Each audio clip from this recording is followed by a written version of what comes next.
Hello friends, സാന്ത്വനത്തിലേക്ക് എല്ലാവർക്കും സ്വാഗതം. അങ്ങനെ നമ്മുടെ ഗോമതിക്ക് കിടക്കാനായിട്ട് സ്ഥലമുണ്ടോ, ഇവിടെ കുഴപ്പമില്ലല്ലോ എന്നൊക്കെ വന്ന മിത്രയോട് ആര്യം ചോദിക്കുക കേട്ടോ. അപ്പോൾ തന്നെ ഉടനെ മിത്ര ചോദിക്കുന്നുണ്ട്, ഇവിടെ സ്ഥലമില്ലാത്ത എന്താ കുഴപ്പം?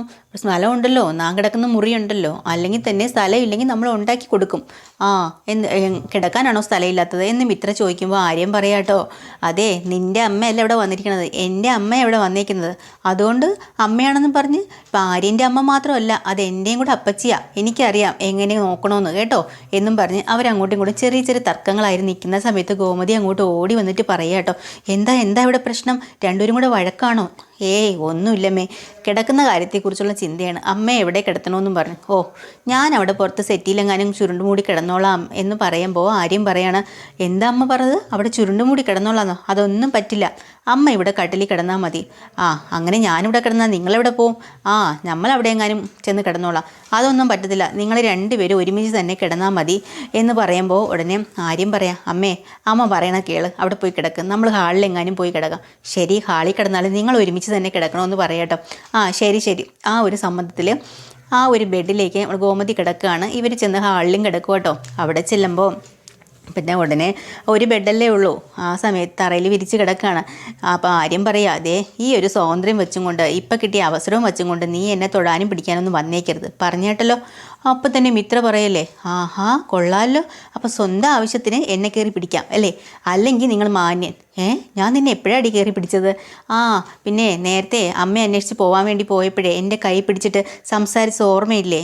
അപ്പോഴാണ് ആര്യനെ ഓർത്തെടുക്കുന്നത് കേട്ടോ. മിത്രയുടെ കൈ പിടിച്ചിട്ട് പറയോ, അമ്മയ്ക്ക് എന്തെങ്കിലും സംഭവിക്കുമോ മിത്ര എന്നൊക്കെ ചോദിക്കുന്നുണ്ട് കേട്ടോ. അത് ഓർത്തെടുക്കാൻ കേട്ടോ. എടി, ഞാനത് നിൻ്റെ കയ്യിൽ മാന്യമായിട്ട് പിടിച്ചതല്ലേ, അതിന് കയറി പിടിച്ചെന്നാണോ പറയേണ്ടത്? എന്തായാലും ഒരാളുടെ അനുവാദം ഇല്ലാതെ മറ്റൊരാളൊക്കെ പിടിക്കുന്നത് കയറി പിടിക്കുന്നത് തന്നെയാണ്. അതിനെതിരെ പറയാനായിട്ട് ഇവിടെ നിയമവും കോടതിയും ഒക്കെ ഉണ്ടെന്ന് പറയാം കേട്ടോ. അത് ശരി, അപ്പോൾ നിയമവും കോടതിയൊക്കെ നീ പഠിച്ചു തുടങ്ങി. അപ്പോൾ സൂക്ഷിക്കണം എന്നും പറഞ്ഞിട്ട് ചെന്ന് എത്ര കിടക്കാനുണ്ട് എൻ്റെ അടുത്ത്. കിടക്കണയൊക്കെ കൊള്ളാൻ, എൻ്റെ ദേഹത്തൊന്നും തൊടയും പിടിക്കുകയൊന്നും ചെയ്തേക്കരുത് കേട്ടല്ലോ. ഉറക്കത്തിൽ ചിലപ്പോൾ ഞാൻ കെട്ടിപ്പിടിച്ചെന്നും കൈയെടുത്ത് മുഖത്തിട്ടെന്നും ഒക്കെ വരും എന്നും പറഞ്ഞ് ആര്യൻ്റെ ദേഹത്തേക്ക് കൈയെടുത്തിട്ടാണ് കേട്ടോ മിത്ര. പെട്ടെന്ന് ആര്യൻ ആ കൈ പിടിച്ച് ഒടിച്ച് മടക്കി കൊടുത്തിട്ട് പറയാം, നീ ഉറക്കത്തിൽ ഇങ്ങനെ ചെയ്താൽ ഉറക്കത്തിൽ ഞാൻ ഇതുപോലെ ചെയ്യുമെന്ന് പറയാം കേട്ടോ. പെട്ടെന്ന് എന്നെ മിത്ര അയ്യോ എന്ന് വിളിച്ചിട്ട് പറയാം, ദുഷ്ടൻ, നിന്നെ സ്നേഹിക്കാനേ കൊള്ളത്തില്ല, നിന്നെ പണ്ടേ എനിക്കറിയാം സ്നേഹിക്കാൻ കൊള്ളത്തില്ലാന്ന്. എൻ്റെ ഒരു തലയിലെഴുത്ത്. എടി, ആ ലൈറ്റ് അണച്ചിട്ട് മര്യാദയ്ക്ക് കിടന്ന് ഉറങ്ങടി എന്ന് പറയാം. അങ്ങനെ മിത്ര എണീറ്റ് നിന്ന് ലൈറ്റൊക്കെ അണച്ചിട്ട് ചെന്ന് കിടക്കാം കേട്ടോ. ഈ സമയം അവിടെ കൃഷ്ണമംഗലത്ത് ഭയങ്കര ചൂടുള്ള ചർച്ചയിലാട്ടോ എല്ലാവരും. മിഥുനെ എന്തായാലും പാർട്ട്ണറായിട്ട് എടുക്കണമെന്നാണല്ലോ. പക്ഷേ അത് അച്യുതനും എല്ലാവർക്കും സമ്മതം, ആനന്ദന് മാത്രമാണ് അത് സമ്മതമല്ലാത്തത്. അങ്ങനെ എല്ലാവരും കൂടെ ആലോചിക്കുമ്പോൾ പറയുന്നുണ്ട്, ഇപ്പം തന്നെ കടം കയറി നിൽക്കുകയാണ്, നമ്മൾ പലിശയ്ക്കൊക്കെ എടുത്തിട്ടാണ് ഇപ്പോൾ ബിസിനസ് മുന്നോട്ട് കൊണ്ടുപോകുന്നത്. മിഥുൻ്റെ ഒരു പാർട്ട്ണർഷിപ്പ് കൂടെ ആകുമ്പോൾ കുറച്ച് കാശ് അതിലേക്ക് വരും, അതിൽ നിന്ന് നമുക്ക് പലിശക്കടത്തിൽ നിന്ന് രക്ഷപ്പെടാമല്ലോ എന്ന് പറയാം. അപ്പോൾ മറ്റുള്ളവരെല്ലാവരും ഇപ്പം നന്ദിതയും പറയാം, അത് ശരി, അങ്ങനെയൊന്നും അതിൻ്റെ ആവശ്യമില്ല. അപ്പോൾ ഉടനെ തന്നെ അലോക് പറയുന്നുണ്ട്, ഇപ്പോഴാകുമ്പോൾ മിഥുൻ നമ്മുടെ കൂടെ ഉണ്ട്, നമ്മുടെ കൈവിട്ട് പോയി കഴിഞ്ഞാൽ പിന്നെ നമുക്ക് തിരിച്ച് കിട്ടാൻ പാടാന്ന് പറയുക. അപ്പോൾ നന്ദിത പറയുന്നുണ്ട്, തുമ്മിയത്തരിക്കാൻ മൂക്കുകയാണെങ്കിൽ അങ്ങ് പോട്ടേന്ന് വെക്കണം, അല്ലാതെ ഇങ്ങനെയുള്ളവരൊക്കെ പിടിച്ചിടല്ല വേണ്ടതെന്ന് പറയുമ്പോൾ ഉടനെ തന്നെ രാജശ്രീക്കും ദേഷ്യം വരികയാണ്. രാജശ്രീ ചോദിക്കുകയാണ്, നന്ദിത ചേച്ചി എന്താ പറഞ്ഞത്? തുമ്മിയത്തരിക്കുന്ന മൂക്കാണെങ്കിൽ പോട്ടേന്നോ? നിങ്ങൾക്ക് പോട്ടേന്ന് വെക്കാം, പക്ഷേ ഞങ്ങൾക്ക് അങ്ങനെ പോട്ടേന്ന് വെക്കാൻ പറ്റില്ല, ഞങ്ങളുടെയും കൂടെ കാശ, അത് നഷ്ടപ്പെടുത്താൻ കഴിയില്ല എന്ന് രാജശ്രീ പറയുമ്പോൾ അപ്പോൾ എല്ലാവരും ഒന്ന് മിണ്ടാതിരുന്നേ, എന്തിനാണ് ഇവിടെ കിടന്ന് ബഹളം വയ്ക്കണേന്നും പറഞ്ഞു എന്താ പറഞ്ഞ വഴക്ക് പറയുന്നുണ്ട്. എന്നിട്ട് പറയുന്നുണ്ട്, എനിക്കിതിൽ തീരെ താല്പര്യമില്ല. കാര്യം എന്താണെന്ന് വെച്ചാൽ പലിശ കയറുകയാണ്, ലോൺ എടുത്തിട്ടൊക്കെ ആണെങ്കിൽ നമുക്ക് പലിശ കൊടുത്ത് തീർക്കാം. പക്ഷേ ഒരു പാർട്ട്ണർഷിപ്പിൽ ഒരാളെ ഇതിനകത്ത് ഇട്ട് കഴിഞ്ഞാൽ ജീവിതകാലം മുഴുവനും നമ്മുടെ ബാധ്യത തീരില്ല, അറിയാമല്ലോ. അതുകൊണ്ടാണ് പറയണത്, വളരെ ആലോചിച്ച് മാത്രം തീരുമാനം എടുത്താൽ മതി എന്ന് എന്താ പറയുമ്പോൾ അമ്മയ്ക്ക് എന്താ അഭിപ്രായം ചോദിക്കട്ടോ. അപ്പോൾ അമ്മ പറയുന്നുണ്ട്, ബിസിനസ്സുമായി ബന്ധപ്പെട്ട എല്ലാ കാര്യങ്ങളും അരച്ച് കലക്കി കുടിച്ച് 2 ആൺമക്കളാണ് എനിക്കുള്ളത്, അവർ തീരുമാനിക്കട്ടെ, അതിൻ്റെ ഇടയിൽ കയറി ഞാൻ എന്തിനാ പറയാൻ നിൽക്കണേ എന്നായി അമ്മ കേട്ടോ. അവസാനം തീരുമാനം അങ്ങും ഇങ്ങും എത്താതെ നിൽക്കുക. ആ സമയത്ത് തന്നെ കുറച്ചുകൂടെ ആലോചിക്കാൻ ഒരു സമയം വേണമെന്ന് അനന്തം പറയുക. എന്താലോചിക്കാനാണ്, ഇനി ദിവസം നീണ്ടു പോകും തോറും വന്ന കാര്യം കൈവിട്ട് പോവും എന്ന് പറഞ്ഞിട്ട് അലോക് അപ്പം തന്നെ ആനന്ദ വഴക്കൂറയാണ്, നീ ആരടാ എന്നെ ചോദ്യം ചെയ്യാൻ, നീ അതിനു വേണ്ടി വളർന്നു അലോകെ എന്ന് ചോദിക്കുമ്പോൾ അലോകം മിണ്ടാണ്ടിരിക്കുക കേട്ടോ. എന്നിട്ട് അനന്തം പറയുന്നുണ്ട്, അതെ ഒരു കാര്യം ചെയ്യാം, എനിക്കൊരു 7 ദിവസത്തെ സമയം വേണം, എനിക്കൊന്ന് ആലോചിക്കണമെന്ന് പറയാം. ഓ ഇനി 7 ദിവസം വേണോ? ശരി, പക്ഷേ 8ാമതൊരു ദിവസം ഉണ്ടെങ്കിൽ മറുപടി കിട്ടിയിരിക്കണം, ഇല്ലെങ്കിൽ ഞങ്ങൾ വേണ്ടതുപോലെ ചെയ്യും എന്ന് അച്യുതനും പറയാട്ടോ. അങ്ങനെയാണ് അവരവിടെ നിന്ന് പിരിഞ്ഞു പോകുന്നത്. പിന്നെ രാത്രിയാകുമ്പോൾ ശ്രീദേവി ഒക്കെ ആണെങ്കിൽ ഉറക്കമില്ല. ശ്രീദേവിക്ക് ആകെ ടെൻഷനാണ്. കാരണം ചെയ്യുന്നതെല്ലാം തെറ്റാണെന്നുള്ളത് അറിയാമല്ലോ.